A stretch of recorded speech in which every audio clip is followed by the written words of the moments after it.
ॐ भद्रं कर्णेभिः शृणुयाम देवा भद्रं पश्येमाक्षभिर्यजत्रा स्थिरैरङ्गैस्तुष्टवांसस्तनूभिः व्यशेम देवहितं यदायुः स्वस्ति न इन्द्रो वृद्धश्रवा स्वस्ति न पूषा विश्ववेदा स्वस्ति नस्तार्क्ष्यो अरिष्टनेमि स्वस्ति नो बृहस्पतिर्दधातु।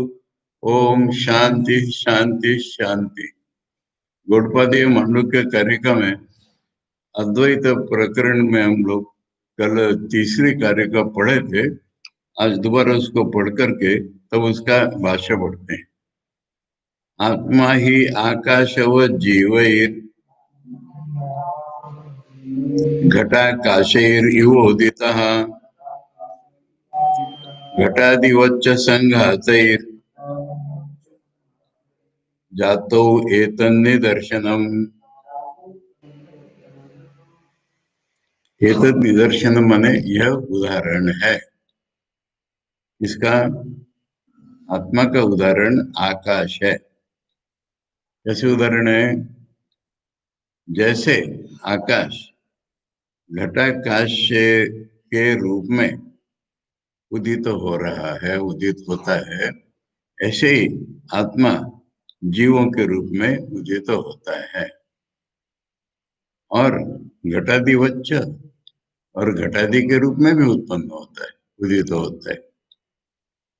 आकाश जैसे घटाकाश के रूप में उत्पन्न होता है और घटे के रूप में भी उत्पन्न होता है, इसी तरह से आत्मा जो है वो जीव की तरह से उत्पन्न होता है और शरीर की तरह से भी उत्पन्न होता है। और कहाँ से शरीर आएगा? आत्मा छोड़ कर के दुनिया में कुछ नहीं है, एकमेव अद्वितीय है। तो फिर ये जड़ चेतन का भाग हम करते हैं, और ये जड़ कहाँ से आएगा? आत्मा से ही आएगा। चेतन कहाँ से आएगा? आत्मा से ही आएगा। इसलिए आत्मा से, जैसे आकाश से घड़ाकाश आ गया, तो घड़ाकाश में आया तो कुछ नहीं, आकाश जैसा वैसे ही बना रहा। पर हम कहते हैं कि घड़ा इंट्रोड्यूस किया हमने, ऐसा ऐसे दिखने लगा, तो फिर घड़ा कहाँ से आया? तो घड़ा भी उसी आकाश से बना है।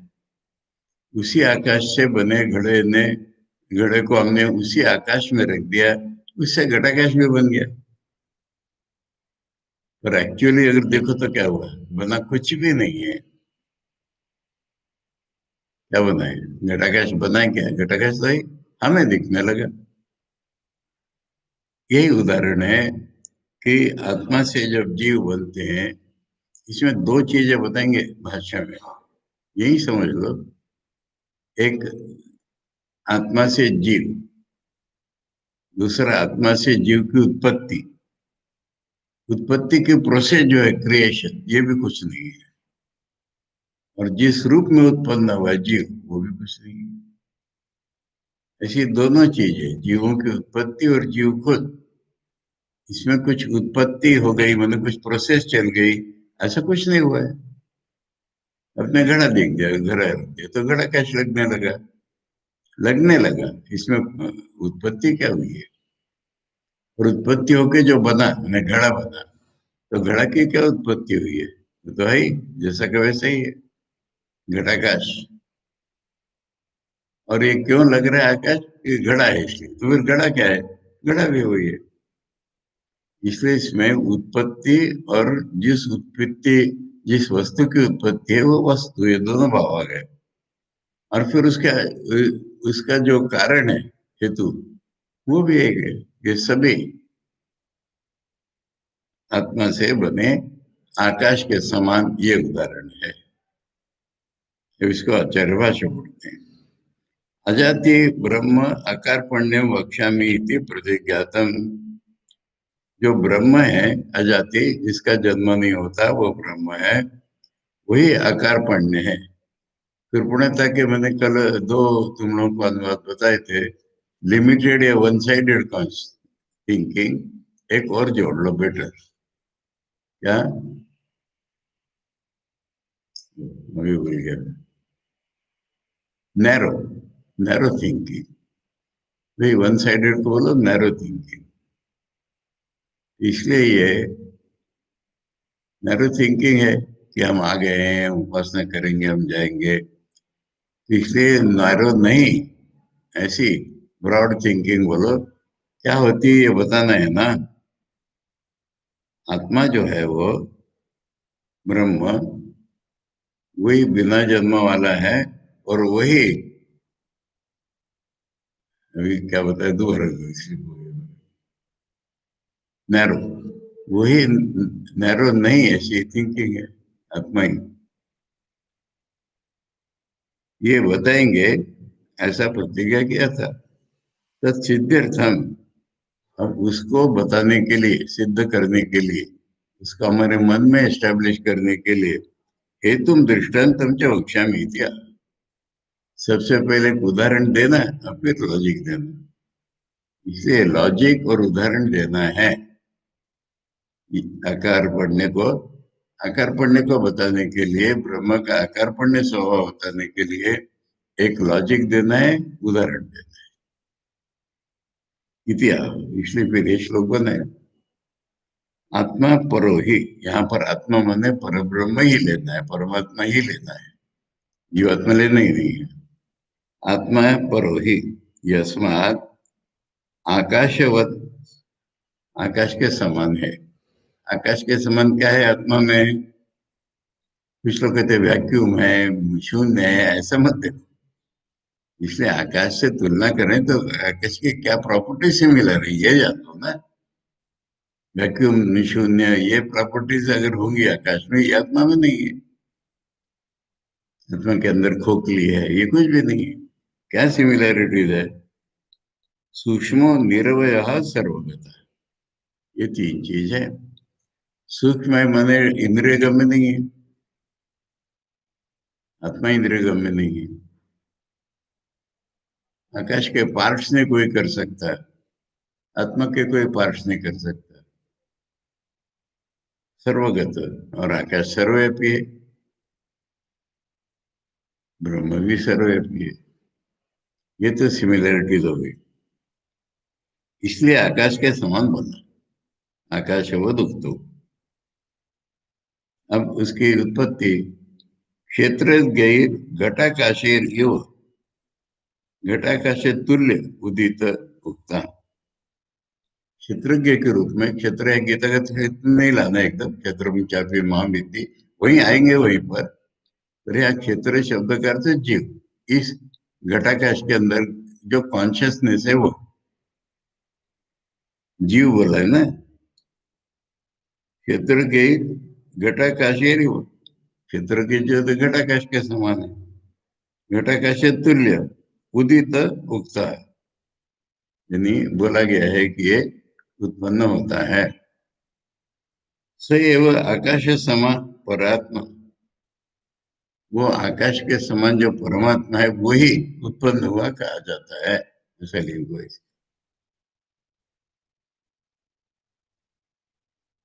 अथवा मैंने क्या हुआ, ये घटाकाश उत्पन्न हुआ,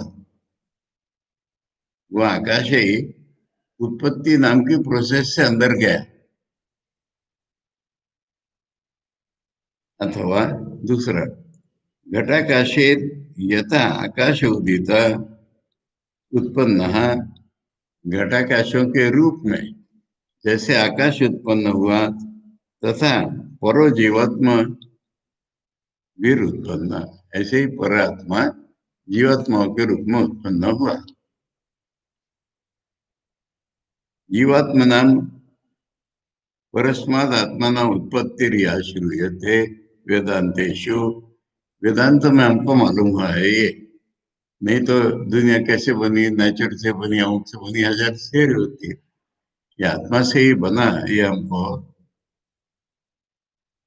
जीवात्मा नाम परस्माद आत्मा उत्पत्ति, जीवात्माओं की उत्पत्ति जो परमात्मा से कही जाती है वेदांतों में, वही ये उत्पत्ति हमको दिखती है।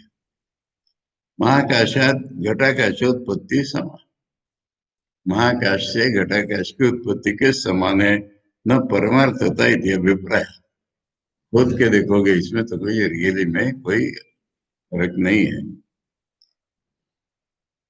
तस्मादेव आकाशात, उसी आकाश से घटादय संघाता यथा उत्पद्यन्ते।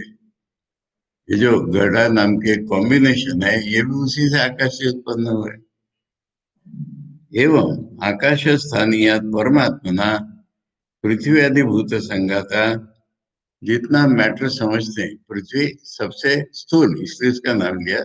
पृथ्वी आदि सारे मैटर आध्यात्मिकाश्च कार्यकरण लक्षण, और वो जो मैटर है वही हमारे में शरीर इंद्रियों के रूप में आ गया। रज्जु सर्पवत विकल्पिता जायन्ते, ये तो केवल रज्जु में सर्प उत्पन्न हो गया, इसी तरह से उत्पन्न हुए हैं।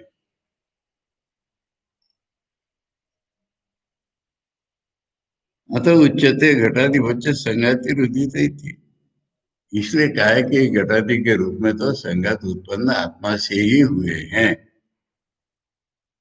ये तो हमको मालूम है कि ये रज्जु के समान सर्पों में कल्पना है, इसलिए कहा है कि ये सारे आत्मा से ही उत्पन्न है, यानी हमें दिख रहे हैं। यदा मंद बुद्धि प्रतिपादयिष्य श्रुत्यात्मनो जातिरुच्यते जीवादीना, अब जो मंद बुद्धि लोग हैं उनके समझाने के लिए हम कहते हैं कि ब्रह्म से उत्पन्न हुआ जीव।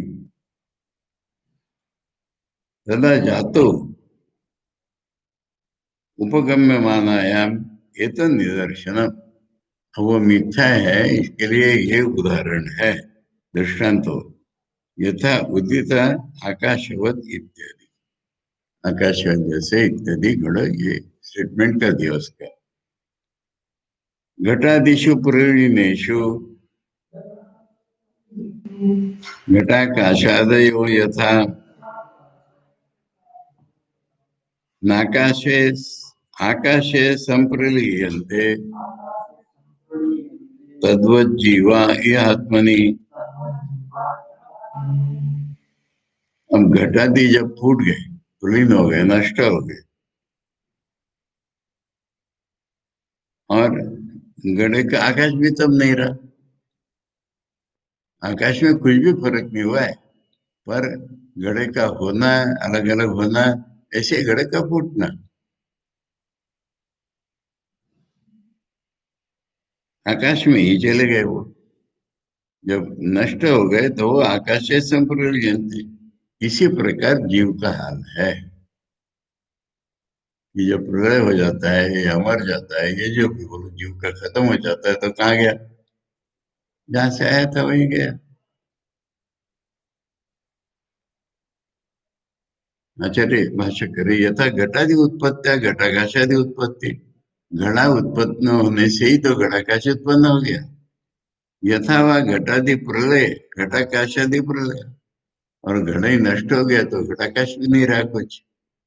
तद्वत देहादि संघात उत्पत्तिया, ये देहादि का संघात उत्पन्न हुआ, जीवोत्पत्ति, तत् प्रलय च जीवानाम, यह आत्मनि प्रलय हो न स्वतः इत्यर्थ है। इसमें ये बताना है कि प्रलय के समय भी जहां से आए थे वहीं चले गए, स्वतः में अपने में कहीं नहीं गए।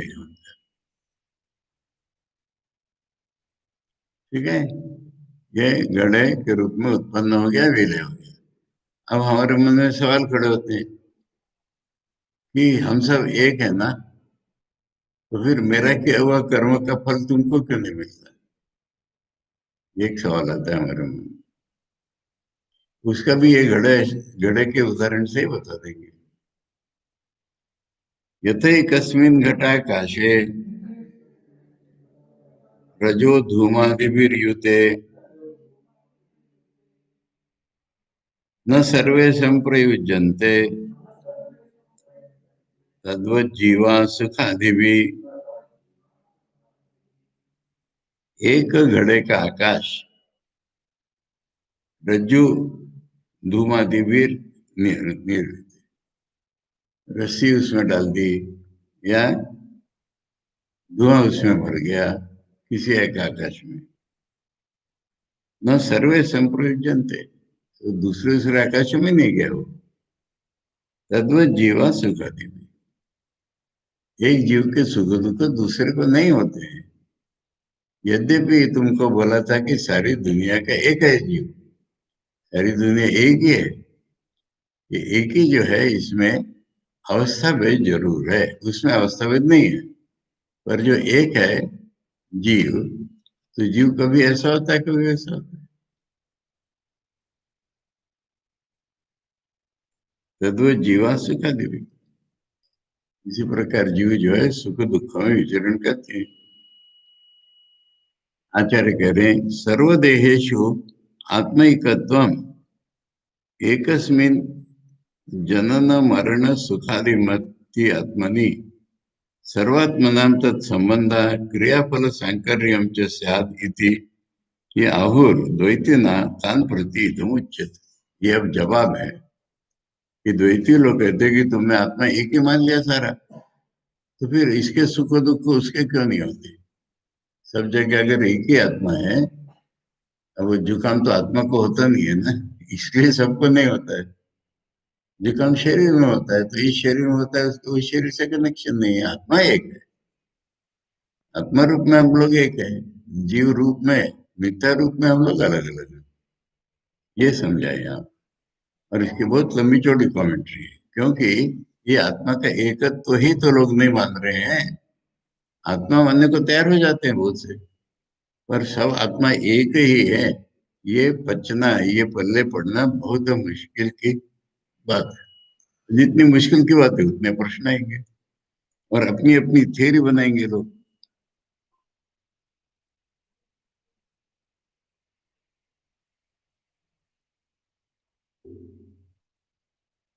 तो आचार्य जो है इस मंत्र की सहायता से उनका जवाब देंगे।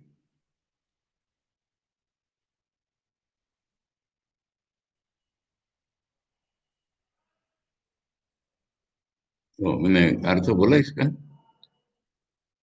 जैसे एक घटा आकाश में रज मने धूल और धुआं आदि जो भी कुछ युते जब वो भर गया उससे, न सर्वे संप्रयुज्यन्ते, सब घड़ों में ऐसा नहीं हो गया। तद्वत ये उदाहरण है। तद्वत जीवा सुख देवी, इस जीव के सुख दुख उस जीव में दूसरे जीवों में नहीं जाते, आकाश के समान। आचार्य बता रहे सर्वदेहेशु आत्मैकत्वम, आत्मैकत्वे, हाँ? वही सामने ए आया है तो ये ऐसा हो गया। सर्वदेहेशु आत्मैकत्वे यानी कंडीशन, अगर सारे देहों में आत्मा एक ही हो तो एकस्मिन जनन मरण सुखादि मति आत्मनि। अब आत्मा हमारा तो जन्म लेता है, मरता है, सुख दुख पाता है।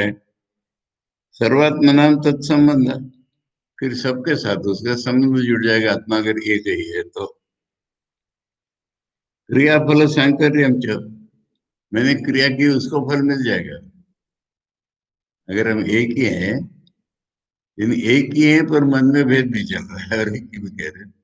अगर कह रहे हैं ना अगर एक ही है तो मेरा किया हुआ कर्म उसको मिल जाएगा, उसने किया हुआ कर्म मेरे पास आ जाएगा। ये तो विचित्र अवस्था हो गई ना। मैंने उसका कहना है कि इसलिए गलत है ये। इति ये अहो द्वैती न, ऐसा द्वैती लोग कहते हैं। तान प्रति उच्यते, उनके लिए ये जवाब रूप में ये करेगा ये। यथा एकस्मिन् घटाकाशे रजो धूमादिभिर्युते संयुक्ते न सर्वे घटाकाशादया तद रजो धूमादिभिः संयुज्यन्ते तद्वत् जीवा सुखादिभिः। सेट कर दिया कि जैसे एक घड़े में कुछ होने से दूसरे घड़े में नहीं जाता है, ऐसा जीवात्मा आकाश का भाग नहीं है। जीवात्मा आकाश का अपियरेंस है, एक घड़े में अपियर होने से दूसरे घड़े में नहीं जाता। नौ, अब प्रश्न शुरू।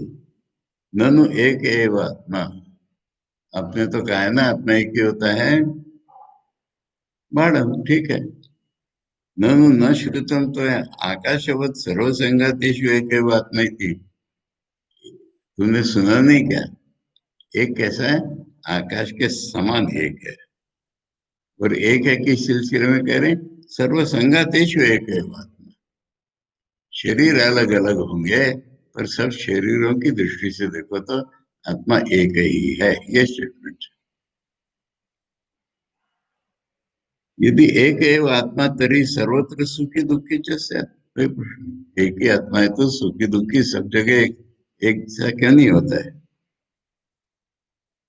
न च इदम सांख्यम चौद्यम संभवती। ये अगर तुम सांख्य वालों के मत के अनुसार कह रहे हो तो गलत है, क्योंकि सांख्य लोग आत्मा में सुख दुख नहीं मानते, पर कहते हैं कि सुख दुखों के भेद के कारण आत्मा है। उसको आचार्य समझा नहीं। सांख्य आत्मा ना सुख दुखादि मत त्वम इच्छति।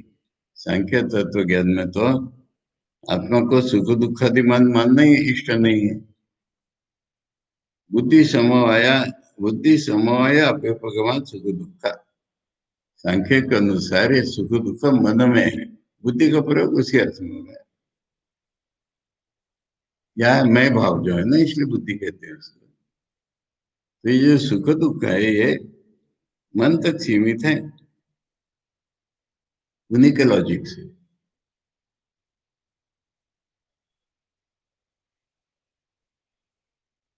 सुख दुखादि मत्वम इच्छति बुद्धि समवाया अभ्युपगम। सुख दुखादि ना, सुख दुख आत्मा में प्रतीत होते हैं जब मन काम करता है तब, और हम आत्मा में समझ लेते हैं उनको। न जो उपलब्धि स्वरूप से आत्मनो भेद कल्पनाया प्रमाण अस्ति। आत्मा केवल उपलब्धि रूप है, सब्जेक्ट भी नहीं है, ऑब्जेक्ट भी नहीं है, उपलब्धि रूप। तो फिर उसमें भेद करने में आपके पास क्या प्रमाण है, कैसे कर लिया आपने। मेरा आत्मा तेरा आत्मा कैसे कह रहे हैं।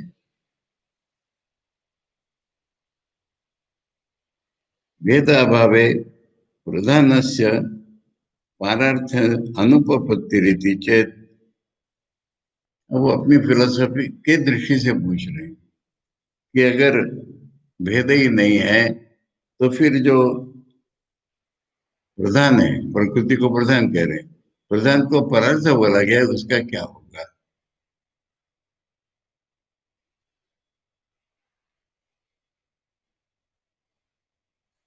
आत्मनि असमवाया।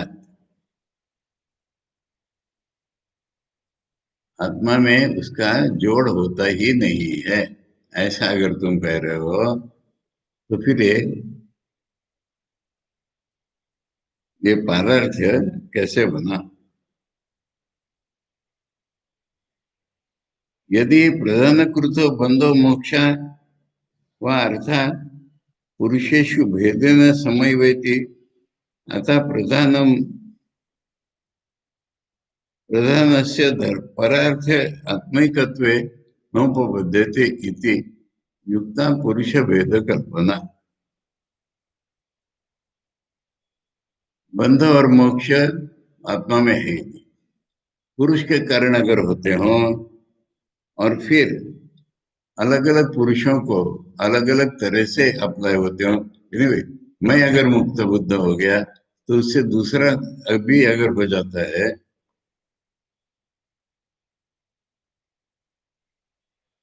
तब प्रधान जो है वो दूसरों के लिए काम कर रहा है, ये हम समझ पाते हैं।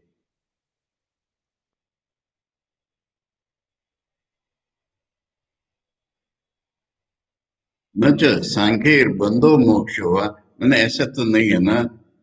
बंधन मोक्ष का सुख दुख का भी ऐसे ही समझेंगे। न च सांख्य बंधो मोक्षो अर्थात पुरुष समवे तो अभ्युपगम्यते। समझ में आया ना। सांख्य कह रहे हैं कि सुख दुख का कारण भेद होता है, परंतु विद्या अविद्या में वो नहीं मानते। यानी बंधन और मोक्ष तो हर एक आत्मा का अलग अलग मान रहे हैं ना।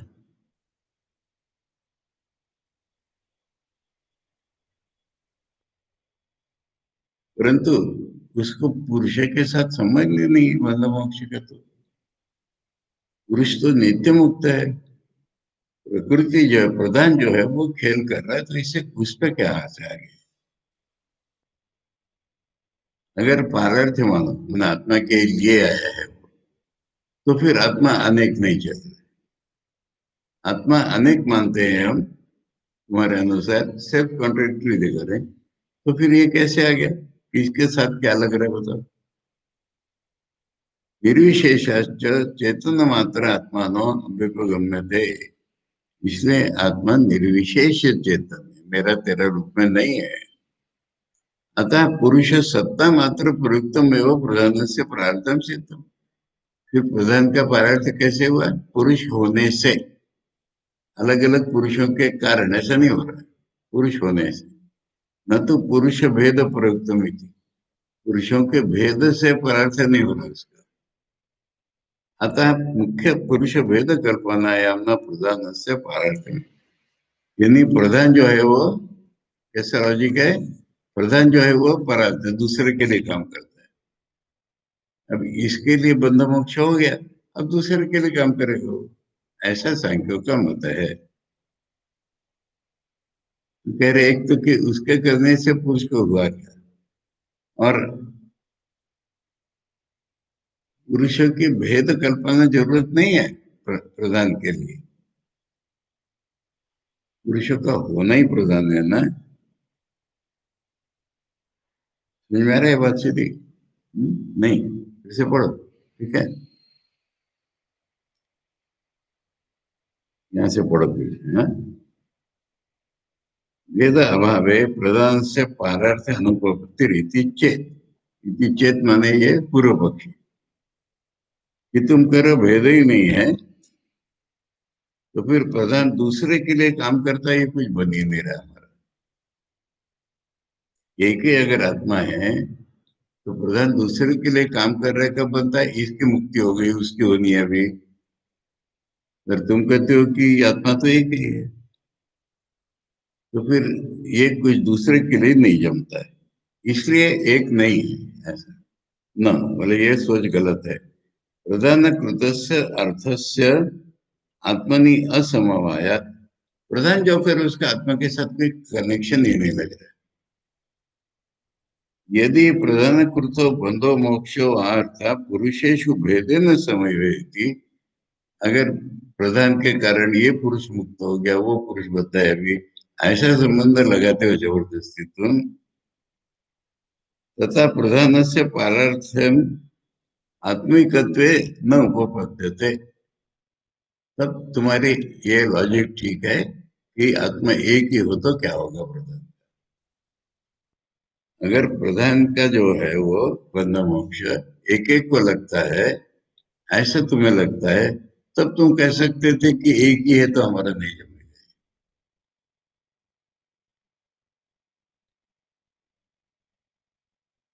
इसलिए पुरुष भेद कल्पना हमको करनी पड़ रही है, ये सांख्य वाले कह रहे हैं। न च सांख्येर, अब इसका जवाब है, न च सांख्येर बंधो मोक्षो वा अर्थात पुरुष समवेतो अभ्युपगम्यते, बंध मोक्ष पुरुष के साथ संबंध ही नहीं है, पुरुष नित्य मुक्त है सांख्य के अनुसार। निर्विशेषात च चेतन मात्र आत्मनो अभ्युपगम्यते, आत्मा केवल चैतन्य है, ये तुम कह रहे हो ना। अतः पुरुष सत्ता मात्र प्रयुक्तम एवं प्रधान से पारार्थम सिद्ध, प्रधान का पुरुष के लिए होना, ये खाली पुरुष के होने से ही हो रहा है ना, पुरुष कुछ कर रहा है इसलिए तो नहीं हो रहा है।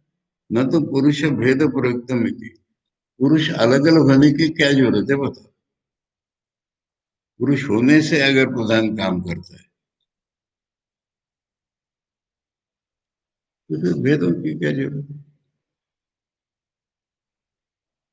न तो पुरुष भेद प्रयुक्त आता, पुरुष भेद कल्पनायाम न प्रधान से पारार्थ, प्रधान परार्थ कम कर, इसलिए पुरुष अलग अलग करो तुम कह रहे हो। परंतु ये पुरुष अगर बंध मोक्ष पुरुषों में जाता तब तुम्हारी बात ठीक थी, पूरा काम। तुम कहते हो आत्मा एक होने से हमारा प्रधान का पुरुष पारार्थ नहीं बन रहा है, परंतु प्रधान जो करेगा उसको पुरुष के साथ अगर कनेक्शन ही नहीं है तो सवाल कहां से आता है? ये जवाब है।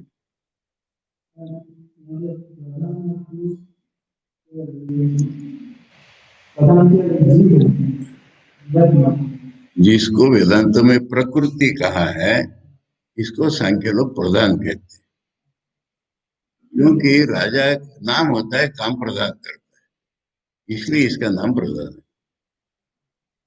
कि पुरुष तो अस्तित्व मात्र है और प्रकृति सब कुछ कर रही है, हम कह रहे हैं। ये कहते हैं पुरुष अस्तित्व मात्र, प्रधान सब कुछ कर रहा है।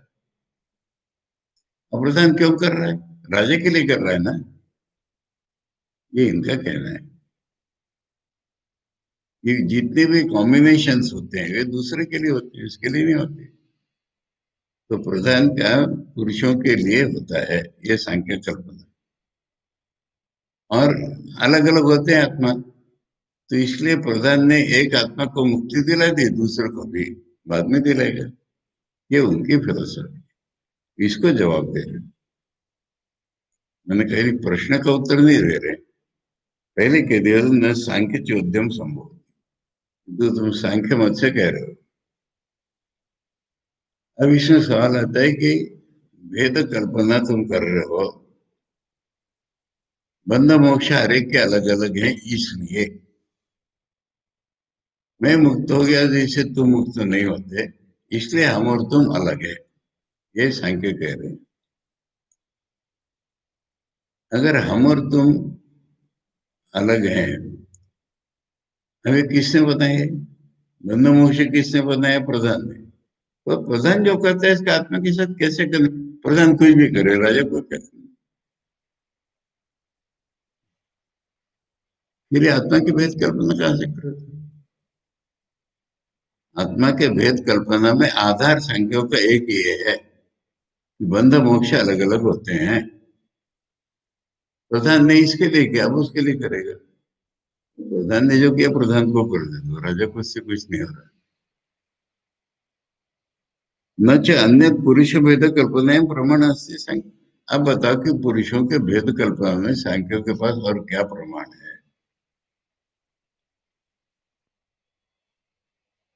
बंध मोक्ष अलग अलग है, सुख दुख अलग अलग है, यही तो कल्पना है ना। पर सुख दुख का आत्मा के साथ अगर संबंध ही नहीं आता है तो क्या प्रमाण है तुम्हारा? तो तुम्हें कह रहे हो कि आत्मा में सुख दुख नहीं है, आत्मा में बंध मोक्ष भी नहीं है। बंध मोक्ष की प्रतीति होती है प्रधान के कारण। प्रधान के कारण आत्मा को क्या प्रतीति होगी? और सुख दुख आत्मा में ही नहीं है, तो फिर ये पुरुष भेद कल्पना में कोई प्रमाण ही नहीं है। और सत्ता मात्र में एतन निमित्तीकृत्य स्वयं बद्धते मुच्यते च प्रधान। ऐसा बोलो कि एक ही आत्मा है, ये प्रधान खुद ही बंद हो रहा है, कभी मुक्त हो रहा है, आत्मा को नहीं हो रहा है। पर सत्ता मात्र उसका तो बस आत्मा के चैतन्य से उसका काम चलने लगता है। परस्य उपलब्धि मात्र सत्ता स्वरूपेण प्रधान प्रवृत्त हेतु न केनचित विशेषेण इति। परमात्मा जो है ना, वो ज्ञान स्वरूप है, उपलब्धि स्वरूप, बस उतने से ही प्रधान का काम चलता है। वो सुखी है, दुखी है, बंधन है, मोक्ष है, या एक दूसरे से अलग है, इससे प्रधान को क्या चालना मिली? पुरुषों के बहुत्व से प्रधान को क्या चालना मिली? पुरुषों अगर चेतन सत्ता मात्र से वो काम करने लगता है तो बस इतना ही। न केनचित विशेषेण इति केवल मूढ़तया है वो पुरुष भेद कल्पना वेदार्थ परित्याग। वेदों में ये बात नहीं बोली है, तुम्हारी मूर्खता के कारण तुम अपनी कल्पना कर रहे हो और वेदों को छोड़ रहे हो। अब उल्टी तरफ हो। सांख्य माने अलूफ ट्रांसेंडेंस, ठीक है? मैं प्रकृति से कनेक्टेड नहीं, है मेरा ट्रांसेंडेंस। अब दूसरा है रिफ्लेक्टेड इमेजेंस, यानी वैशेषिक लोग। वैशेषिक लोग कहते हैं इच्छा द्वेष सुख दुख ये आत्मा में ही, इनसे आत्मा को मुक्ति बनी।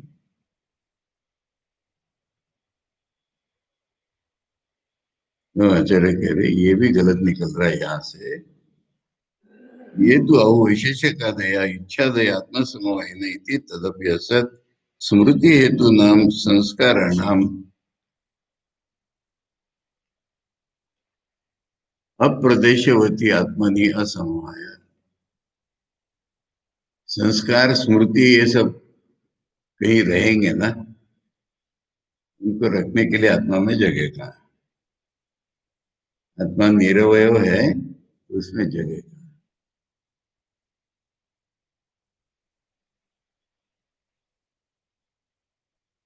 वो कहते हैं कि आत्मा का मन से जब संयोग होता है तब ये स्मृति ये दुख सुख चेतना ये सब उत्पन्न होती है।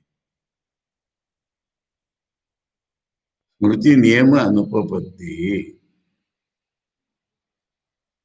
फिर मुझे कभी कुछ मुझे कुछ याद आता है, उसको उसका कुछ याद आता है,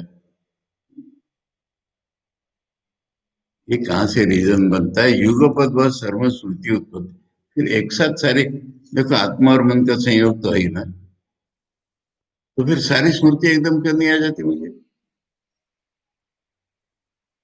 अगर मन का संयोग होने से स्मृति आती है, आत्मा में रहती है वो, तो फिर आत्मा कैसे? मन तो संयोग है ही, जब तक बंधन है तब तक, तो सारी स्मृति एकदम क्यों नहीं आती? कोई स्मृति का नियम ही नहीं बन रहा है, इसलिए सब आधी आधी कल्पना ही बताते जा रहे हैं। न जो भिन्न जातीय नाम स्पर्शादि हीना नाम आत्मा नाम मन आदि भी संबंधो युक्त। आगे चलो कि जो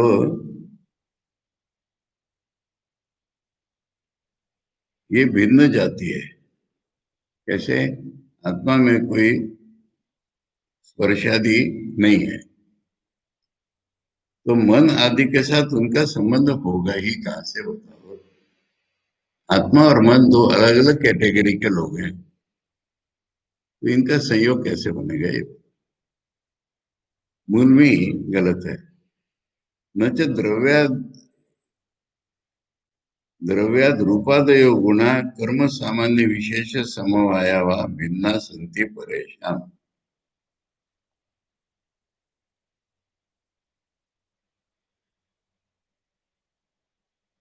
अब ये भिन्न है कि अभिन्न है? द्रव्य और गुण, ये सारा खाली मन के सोच हो रही है।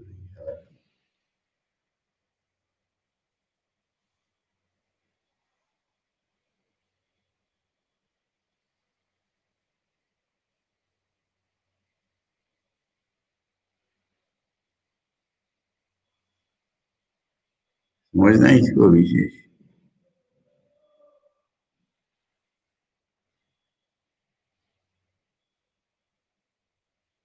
ऊपर से चलो पहले, हाँ? जो स्मृति नियम नहीं बन रहा है उसके बारे में, वस्तु के प्रत्यक्ष अनुभव के समय उसकी स्मृति न हो, ऐसा नियम नहीं बन सकता। यानी जब तक मन का संयोग नहीं होता तब तक कॉन्शियसनेस ही नहीं है, अनुभव ही नहीं है, और मन का संयोग होने से स्मृति है, तो फिर ये उस समय स्मृति भी आ जाएगी कि अनुभव होगा कि क्या?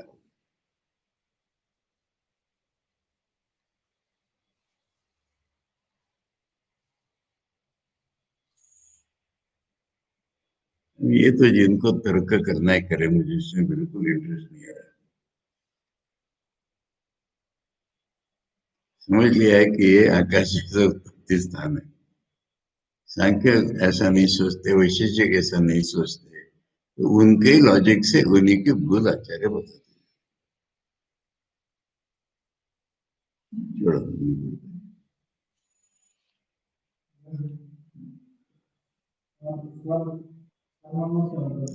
सार में समझ लो कि सांख्यों की फिलोसफी क्या है, वैशेषिक। सांख्यों की फिलोसफी की आत्माएं अलग अलग होते हैं, ईश्वर नाम की कोई चीज नहीं। और प्रकृति जो जितना चल रहा है दुनिया में, ये प्रकृति का काम है। पर प्रकृति को जड़ मान रहे हो, तो जड़ अपने आप कैसे काम करेगा कोई? जब चेतन होता है तो फिर जड़ काम करने लगता है। ये प्रकृति का, अब जड़ है, उसका अस्तित्व है, और उसमें जो चलन शक्ति है वो आत्मा के सानिध्य से आ रही है। अब इसमें बुद्धि से वो चल रहे हैं, इसमें महान दोष दो होते हैं। ये बताया ना कि सुख दुख का आत्मा के साथ स्पर्श नहीं। फिर हमारे सुख दुख अलग, तुम्हारे अलग, इसलिए आत्मा अलग अलग है, ऐसा रीजन बन रहा है। तो हो क्या रहा है, ये तुमने पूछा है तो देखो, बुद्धि में, शुद्ध बुद्धि में आत्मा का रिफ्लेक्शन पड़ रहा है, उसी को ये आत्मा मान रहे हैं। यहाँ से सांख्य फिलोसफी पूरी समझ, आत्मा तक पहुंचे ही नहीं है। आत्मा तक अगर पहुंचते तो आत्मा एक ही है, पता चल जाता। देखो, मैं इसको वेदांत की तरह से आसानी से समझाता हूँ। जैसे मेरी आत्मा, मेरा शरीर मेरी आत्मा नहीं है, ऐसा करते करते हम आत्मा को ढूंढ रहे हैं। अब मेरा नाम का अगर कुछ भी वहां पर रहा, तब तक रियलिटी मिली नहीं है, क्योंकि मैं चेंजिंग है, मेरा चेंजिंग है, रियलिटी नहीं है। अगर ये पूरा छूट के रियलिटी मिलती है, तो उसमें फिर मैं मेरा क्या, ये तो कैसे तुम्हें कंफ्यूजन से बने। अब सांख्य फिलोसफी बनी कैसे, ये बता कि जैसे साइंस है, जो ऑब्जर्व करता है उसको जनरलाइज करता है, परंतु पंचेंद्रियों से ऊपर ही नहीं उठ पाता वो। सांख्य क्या करते हैं, एनालाइज करते हैं, जनरलाइज करते हैं। अब जनरलाइज करते हुए जब मालूम हुआ कि अरे सूक्ष्म भूत होते हैं, तो फिर योगी की सहायता से उसका अनुभव करते हैं, फिर अंदर विश्लेषण करते हैं, मन होता है, उसके बाद बुद्धि होती है। यहाँ तक तो विश्लेषण किया, अब आगे विश्लेषण क्या करोगे? हैं? आचार्य, आचार्य इसको जवाब दो प्रकार से दे रहे, उन्हीं का लॉजिक में उनको ऊर्जा रहे, इसलिए कहते मुझे बेकार लग रहा है। तुम ऐसा कहते हो, तुम ऐसा कहते हो, तो सेल्फ कॉन्ट्रडिक्ट। तुम कहते हो प्रधान दूसरे के लिए काम करता है, तो दूसरे के लिए काम करता है, इसके लिए चेतन अलग अलग होने की क्या जरूरत है, ये बताओ। इसी तरह उन्हीं के जो दो लॉजिक हैं, प्रधान दूसरे के लिए काम करता है, आत्मा अलग अलग है, ये उनके दो थियरी, ये दूसरे एक दूसरे से नहीं मिलती। गलती उनकी यहाँ पर हो रही है कि वो ऐसा एनालाइज करते, अब बुद्धि रुक गई कि नहीं बताओ। बुद्धि को, लॉजिक को एनालाइज करने के लिए एक से ज्यादा चीजों की जरूरत है कि नहीं बताओ। कोई सा भी लॉजिक कब चलेगा? जैसे आकाश को उदाहरण दिया, यानी एक उदाहरण होगा, उसके साथ इसके कुछ चीजें मिलेंगी, तब तो लॉजिक बनेगा। अब एकत्व में क्या उदाहरण दोगे? इसलिए लॉजिक, जैसे साइंस पंचेंद्रियों में अट गया, ऐसा सांख्य बुद्धि में अट गया, बस, इसके बाहर नहीं है। उस बुद्धि में आत्मा के रिफ्लेक्शन तो पड़ता ही, उसको आत्मा कहते हैं। तो वैशेषिक तो बहुत नीचे की फिलोसफी, जो हम देख रहे हैं इसी को रैशनलाइज करने की कोशिश है, कोई फर्दर एनालिसिस प्रोसीजर नहीं। तो आत्मा को मुक्त तो फीलिंग होती है, इसलिए वो कहते हैं आत्मा में चेतना ही नहीं है। अच्छा, मन चेतन ही हमको दिख रहा है, तो फिर चेतन आया कहाँ से? जब आत्मा और मन संयोग हो जाता है तब चेतन होता, और चेतन उत्पन्न हो जाता है तो आत्मा में रहता है। ये वैशेषिक फिलोसफी थोड़े में, ये आत्मा चैतन्य नहीं है। चैतन्य होगा तो सुख दुख चलते रहेंगे, ये उनको लग रहा है। चैतन्य की आइडिया ही नहीं हुई ना पूरी, और मन तो चैतन्य है नहीं, तो आत्मा चैतन्य के कॉम्बिनेशन से चैतन्य उत्पन्न होता है तब वो आत्मा में रह जाता है, तब सुख दुख हो। अगर हमने अपने को मन से डिसोशिएट कर दिया तो फिर सुख दुख नहीं रहे, चेतना ही नहीं रही। ऐसी उनकी मुक्ति की कृपा है। एक जड़वत रहेंगे। जड़वत जड़वत बोला है ना, सब जगह। तो जड़वत जैसा जड़ नहीं हुआ है, पर इनके मन में जड़े हुए। ये वैशेषिक फिलोसफी। फिर ये अलग अलग क्यों है? प्रत्येक की विशेषता है। सोना चांदी अलग अलग होते हैं, जीव अलग अलग होते हैं, सभी चीजें अलग अलग होती हैं, हर एक का अपना अपना वैशिष्ट है। इनको कंट्रोल करने के लिए कि ईश्वर की जरूरत है, उतना वेदों से मान लिया बस, बाकी वेदों का कुछ भी नहीं। ये वैशेषिक। तो उनको उनकी युक्तियों में उलझाना बहुत आसान है। ये है। मूल जो था ना, जो गौड़पाद जी ने बोला था, वो समझने में बहुत आसान। उन्होंने ये बोला था कि घटाकाश आकाश से उत्पन्न भी नहीं हुआ, कुछ नहीं हुआ है। एक घड़े में धूल भरने से दूसरे में नहीं जा रही है। एक घड़े में धुआं होने से दूसरे में नहीं जा रहा है।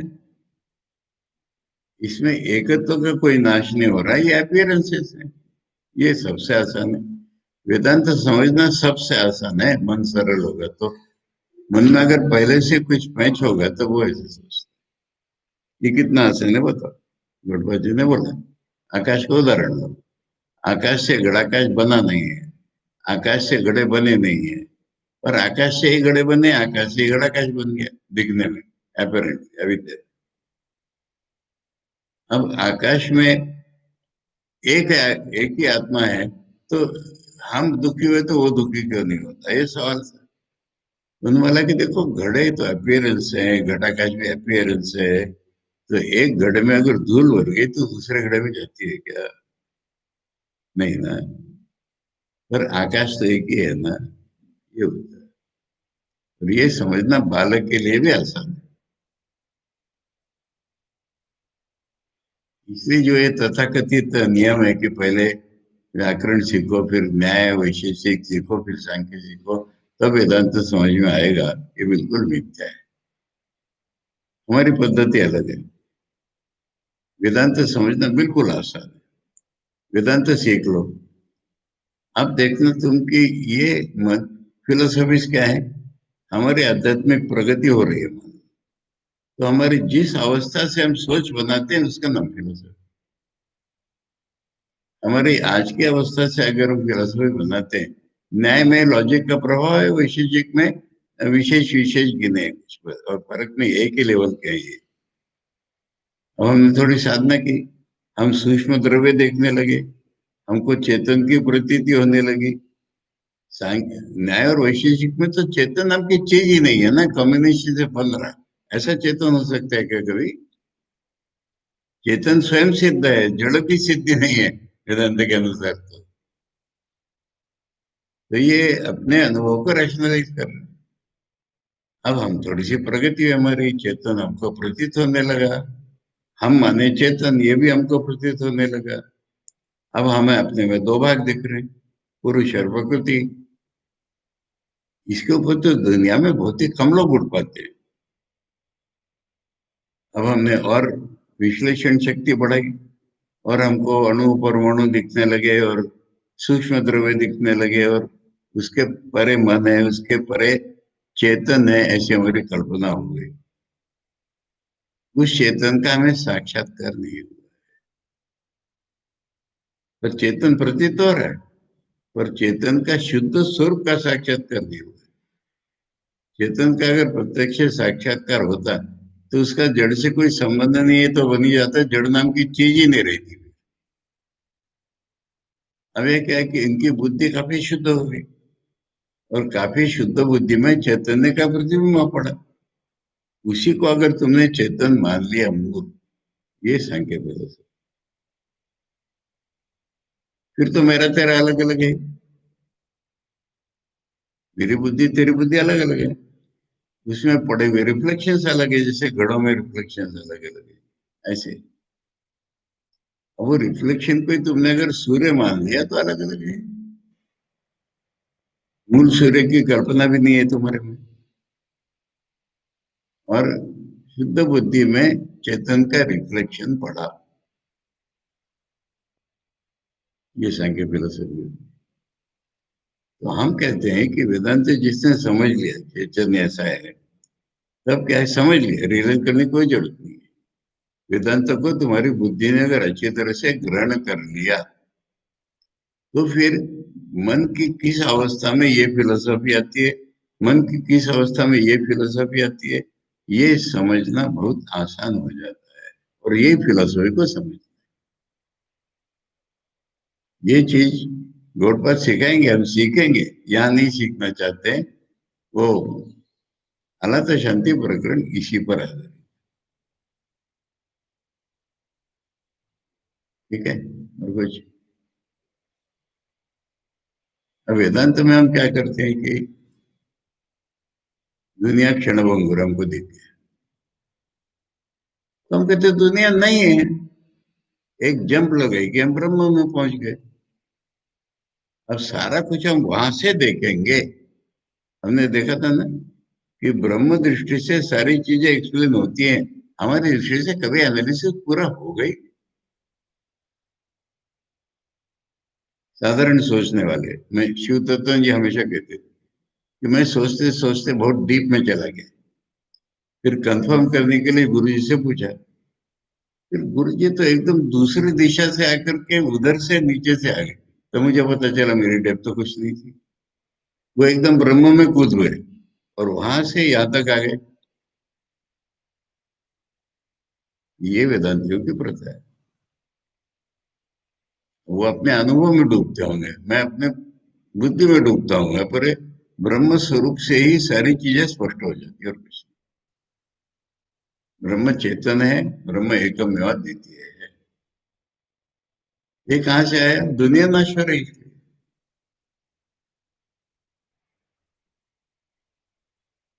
जो हमने मांडुक्य में आगम प्रकरण में सीखा वही तो है।